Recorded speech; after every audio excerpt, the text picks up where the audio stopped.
Fala aí galera, beleza? Sejam bem-vindos a mais um vídeo do nosso canal. O vídeo de hoje vamos trocar uma ideia sobre o Snag 11, o Fiagro aí da Suno. E dar uma conversada esse mês, eles trouxeram uma carta bem interessante nesse início. Eu achei que ficou bem legal, né? Fundo recentemente por emissão, 500 milhões de patrimônio, tem 3 centavinhos aí acumulado. Um dos poucos Fiagros que não tem taxa de performance. Nesse mês ele investiu 65 milhões de reais no pulverizado Boa Safra. Ele vai estar sempre colocando dinheiro no Boa Safra e tal, né? Lembrando, galera, pulverizado, isso aqui tem uma penca de gente dentro. Não é, meu Deus, a Boa Safra vai falir, ferrou o CRA. Não é bem assim, né? E ele botou 10 milhões nesse Big Trade FDIC mezanino, CDI mais 7,5. E, enfim, ele fala, né, que o pulverizado Boa Safra segue inalterado, nada mudou. E o fundo pagou 11 centavos. A gente vai conversar bastante sobre a questão do FDIC, né, que é o Café 11, é um FDIC da própria Suno. Teve nos meses anteriores, você lembra aquela assembleia para aprovar o conflito de interesses? Foi para poder trazer esse cara aqui. E foi engraçado, né, cara, porque eu acho que eles fizeram as coisas numa ordem não muito boa. Porque aqui nesse relatório tá todo mundo muito bem explicado do porquê que eles investiram nesse FDIC. E lá atrás, quando teve a aprovação do conflito de interesses, aquela assembleia, ficou tudo meio no ar e tal, não ficou muito bem explicado igual está nesse relatório. Então eu acho que talvez naquela época essa explicação tivesse naquele relatório, naquela consulta e tal, lá atrás, iria ficar tudo melhor pro cotista, e o cotista não teria ficado bravo igual vários ficaram com essa questão. O gestor de fundo imobiliário ele tem que entender o seguinte, as gestoras como um todo. Quando se fala a palavra conflito de interesses, neguinho dá tiro na cabeça. Não tem jeito. Porque ninguém gosta de conflito de interesse. E a gente sabe que a turminha do barulho é um dos grandes culpados dessa questão de conflito de interesses, do pessoal tá tão arisco com essa situação. Porque lá, naqueles fundos, tudo que tá acontecendo, todas as coisas que a gente vê que são, de certa forma, erradas, são aprovadas em conflito. Então, tipo assim, como a gente pode falar? É imoral, mas não é ilegal. Então, quando hoje um gestor vira e fala de um conflito de interesses, o cotista já vem com o pé no peito. Então, acho que se tivessem explicado, igual explicaram nesse relatório, ficaria mais fácil para o cotista entender isso lá atrás, né? Porque o cotista ficou bravo e tal, o fundo perdeu o cotista e tal, não sei o que. Acho que faltou uma comunicação um pouco melhor, mas pelo menos eles trouxeram agora, acho que o pessoal consegue entender e ver o porquê. Então ele explica do porquê ele comprou o Café 11, né? E é engraçado, né? Porque agora a gente viu o assunto, querendo ou não, o assunto teve alguns conflitos de interesse passados, da questão do Suno Multiestratégia do SNCI, que não tem muita explicação, né? Você não consegue engolir a explicação que eles deram. Aqui não, nesse caso você engole a explicação, porque você olha e fala, realmente, tudo bem.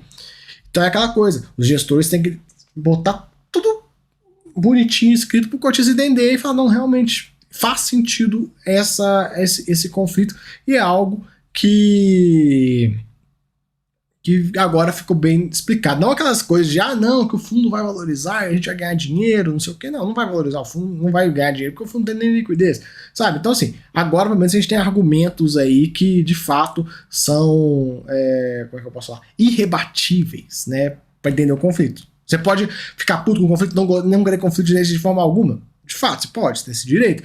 Mas, pelo menos, aqui tá explicado e com bons argumentos do porquê que foi feito. Né? E aí você consegue entender e falar, não, beleza, tudo bem, né? Vamos lá, ele explica um pouco.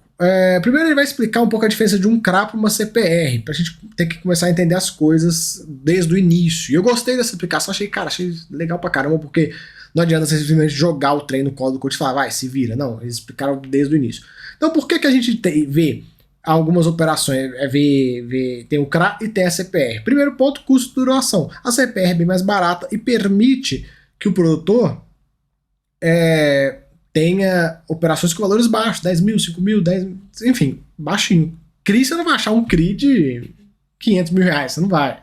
CRI para lá de milhão. Então, primeira diferença, é uma operação mais barata e voltada a um público que precisa de menos dinheiro, né? Prazo, CRA, o prazo bem mais longo, é o cara que vai lá, vai fazer um investimento bem mais longo prazo. Já uma CPR, não, CPR, o cara vai, ele faz para financiar uma safra dele. Então, pô, eu vou plantar aqui tantos mil hectares de soja, então eu vou gastar um valor qualquer que é, R$500 mil. Eu queria financiar, não quero tirar do meu bolso isso. Ele vai lá, vai fazer um CPR, não vai fazer um CRA. Da mesma forma que pode ser que uma empresa que vai fazer um CRA, uma empresa que quer adiantar, vai gastar, em vez de o cara que gasta 500, ela vai gastar 20 milhões. Ela não vai pegar uma CPR, vai pegar um CRA.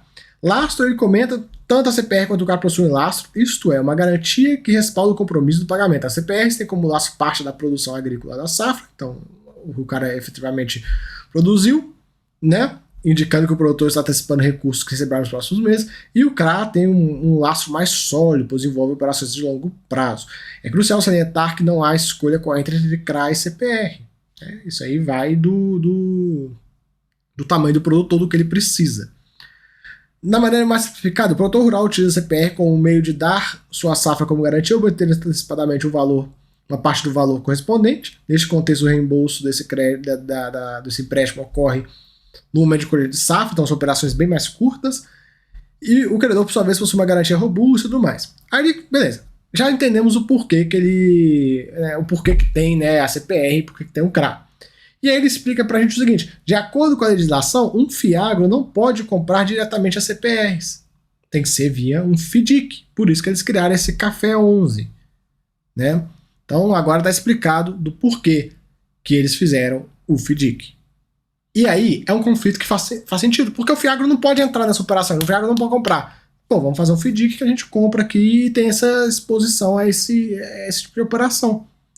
Nesse caso, não tem o que falar do conflito. É um conflito? Ponto. É. Mas não é um conflito que você fala assim, pô, mas podia fazer, em vez de fazer por esse caminho, fazer por outro. Não, não existe outro caminho.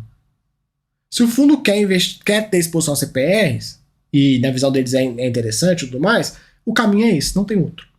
Então tá explicado aí. Ah, eles podiam ter comprado um FIDIC de uma outra gestora e tudo mais, não sei o quê, perere.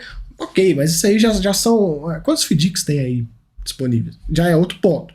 E aí ele comenta que é um FIDIC de parceria com a Suni, essa Big Trade, que é uma FIDIC, uma fintech agrícola, e eles não pagam nem taxa de gestão. Então assim, cara, ok, dá pra engolir. Aí ele explica que eles compraram essas cotas de uma rentabilidade CDI mais 7,5, são cotas mezanino, né? Alto rendimento, o pessoal fica meio assim e tal, mas tem toda a estrutura de subordinação que pode ajudar. O FIDIC tem várias cotas, então tem a cota sênior, 60% do fundo, é a mais segura, CDI mais 4. Né? Então, por exemplo, se der uma inadimplência, a sênior só vai ser impactada quando a inadimplência passar dos 40%.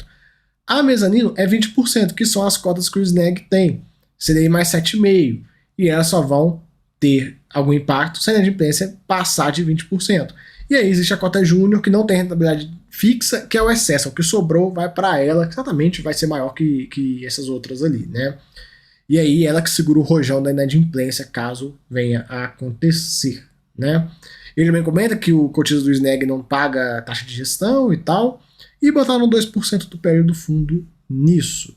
Então, galera, acho que está bem explicado o conflito. Naquela época, eles podiam ter feito um material para ajudar o cotista, um material complementar da convocação, e, cara, fazia um comunicado não relevante, soltava lá e fazia, explicando isso que eles explicaram agora, explicaram, nós estamos querendo aprovar esse conflito por causa disso.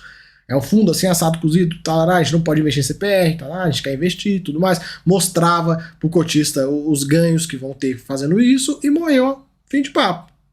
Mas na época a comunicação foi bem ruim, eu acho que fica de aprendizado. A cama comparativa entre dezembro de 22 e dezembro de 23, o fundo cresceu, quase dobrou de tamanho, ganhou cotista pra caramba, virou base 10, né? E aí o spread CDI aumentou um pouquinho, e o IPCA manteve o mesmo. Ele foi de 4 para 8 ativos, e o número de devedores está em 61 hoje. O fundo teve um resultado de 5,2 milhões, o que dá 10 centavos e meio, ele pagou 11, usou um pouquinho da reserva, né? A gente vê que a reserva vem caindo, ele vem consumindo a reserva. A QDRE não tem muito o que comentar, viu, galera? Eu vou passar batido. A gente já viu ali. O fundo também comprou aquele imóvel lá de Sorriso e tal. Ele não efetuou o pagamento, mas já está recebendo o aluguel. Em breve ele vai efetuar esse pagamento, por isso que o dinheiro está parado em caixa. Aqui todas as operações, né? Exposição por tipo de ativo, o CRA ainda continua bastante, tem o FDIC aqui, né? Exposição pelo indexador, o grosso continua em CDI. Aqui o fundo, a gente já viu que é bem pulverizadão e tal. A avaliação de risco de crédito socioambiental não tem nada aqui a se preocupar, a gente pode passar batido. Desempenho do fundo, né? A cota desse fundo não varia muito, né? Ele é o típico fundo de papel, fica ali R$10. Aí sobe um pouquinho, desce um pouquinho, sobe um pouquinho, desce um pouquinho. Não tem muita frescura, não tem muito ágil nem nada. Quando pegou ágil demais, foi aqui, bateu 10,40, que tipo assim, cara, ainda é um ágil bem baixo. Aqui a questão do número de cotistas que perdeu, né? Depois voltou a subir. Eu imagino que nos próximos meses possa ser que volte a crescer, agora com essa explicação bem dada a respeito do conflito, né? Querendo ou não, galera broxou. Ficou mal explicado, galera, não tem jeito. E, tipo assim, pior época possível para eles chamarem uma assembleia de conflito de interesses, logo com a situação acontecendo lá no SNCI e tal, enfim, não teve jeito, cara. O timing foi, horrível. Isso foi fato. Mas, pelo menos agora nesse relatório é tudo muito bem explicado, né? Aqui o pagamento do fundo em comparação ao CDI, então o CDI hoje rendendo 9 centavos, né, mano, considerando o patrimonial do fundo, se pegasse todo o dinheiro do fundo e colocasse na Selic, e quanto que o fundo pagou. Então, né, temos um ganhozinho aqui, né? E os ativos. Galera, é isso que tem para comentar aí sobre o fundo. Não tem muito mais o que falar. Acho que está bem explicado aí a questão do conflito. Deixa aí seus comentários a respeito do assunto. E é isso aí, beleza? Galera, valeu, tamo junto aí. Até a próxima. Fui.